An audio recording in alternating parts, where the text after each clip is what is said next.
So what I do, and I started back in 2013, and I guess maybe started to study it before that. That's when I started my Instagram account. Is to study giants, so like ancient giants. Um, they existed, and a lot of people didn't know that. And I really was not looking into that subject. I was looking more into ancient history of the Celts, and as they traveled from, I guess it would be the Caucasus or the Eastern, the Caucasus Eastern European area. And I discovered that giants were kind of buried among them, and I wasn't expecting that. And so that kind of got me off track, sort of. And I started looking into just giants. Got some books, read some books, and then I was like, well, I want to know. I believe the articles that they posted were true. A lot of them were just retyped. And so I wanted to see the actual articles for myself. And so that got me into just going to like public domain, like Library of Congress website like that, and just looking them up, just taking search words and typing in giants, typing in mounds, skeletons, just trying it all. And I'm still finding them today. And so I just started plugging away, and just like, and sometimes I have to edit these to where you can see them better because they're some of them are really blurry, some are old, some are really clear. But I just doing that, and I probably have over, between 8 to 900 of just accounts of giants, and sometimes it's just like partial skeleton found, or a jawbone was found, and it was like would slide over the face of a normal man today. So like these are just big, big dudes, and like, and their bone density was a lot, they have thicker bones. So that's kind of what I do, and I just plug it away on an Instagram account and a Facebook account under the name Giants underscore of underscore Ancient America. And so I try to mix it up a little bit so it's not just newspapers because that can get boring. Every once in a while, I'll try to put like a picture of like if there's an old skeleton that somebody had documented years ago, and just try to throw that in there too, just so people can use their imagination with what they're reading. So Just out of curiosity, since are there actually like pictures of these things, or is it more so like read drawings of them? Because I've gotten into the whole like six fingers, six toes, two rows of teeth concept because I've been kind of diving into a Giants episode that we're actually about to record next week. After we wanted to make sure we had you come on first, and then we're going to do a Giants episode. But have you found that to be like a commonality, at least with like the Giants in America too? as far as like pictures, or the six fingers, Both there are actually. See if pictures. there was any pictures that you might be able to see that there were six fingers or six toes in. Man, that's tough. I mean, there. I feel like when I was looking at, and this is another subject, but when I was looking into some of the footprints that I've been finding in this area in riverbeds, like I feel like there was one or two that looked like there could be six toes. Could have been like it's like okay, that's wide enough, and there's seems to be six indentions right here. So there, I mean, I could have come across one of those while I was researching that.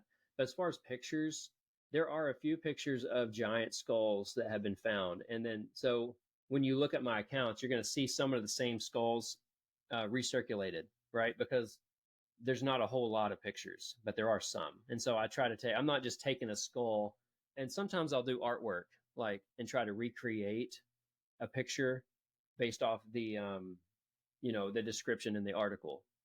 So I'll do that. Sometimes you'll see one that looks more like a drawing, and then that's what it is. I'm just doing an piece of artwork, but a lot of them are like real pictures, the ones that you see. And then, as far as like some of the most fascinating stories that you've dug up, what are some of your personal favorites that you found articles on? Okay. Uh, some of them are like a lot of the ones that I like a lot are when you have a lot of them buried in one area. So it tells you that it's like it's a race of people, or if you just want to call it like a group of people that were much different than what we are. I've got one here from a report from 1894 from South Dakota, and it talks about a tomb was uncovered lined with cement. In the tomb's compartments were 22 male skeletons averaging 8 feet in height, and a rude altar and many bronze utensils were exposed. So, I mean, those are ones that are pretty fascinating to me because it tells more of a story of not just a random dude here and there, but like you had a whole lot of people living together, and they had cities and stuff around the United States, like walled cities, um, mound complexes. So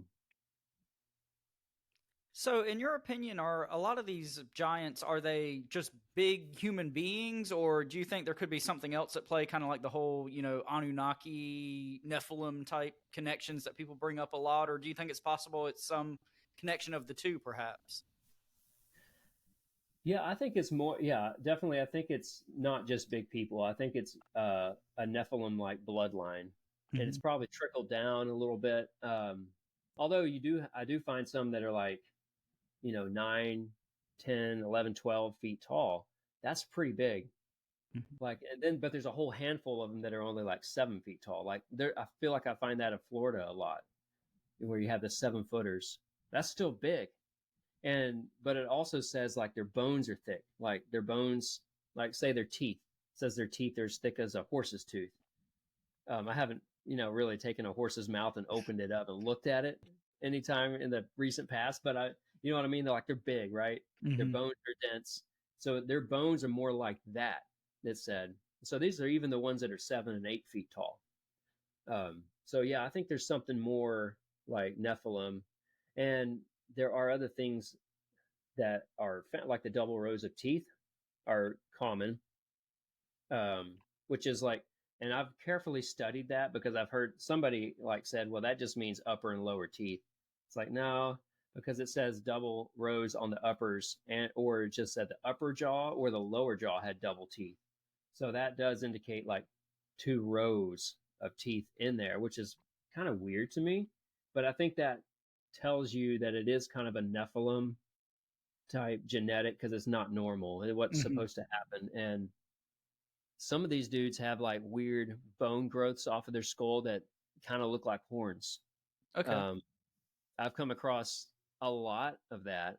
I used to not post it because I just thought it was weird, but I was like, well, why not? Because I'm finding these articles and they don't always come from the same spot. Like sometimes Hmm. it's behind the ear, sometimes it's above, and they're like usually like an inch to an inch and a half long.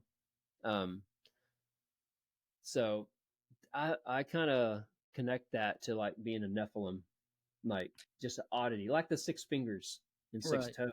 Yeah. Well, and something that kind of popped into my head as you were talking, with like the elongated skulls that people have found, and all the speculation about are they extraterrestrial or something like that, and they don't have the sutures in the skulls, like where the bone is fused together. Is that something you've come across in any of these giant skeletons?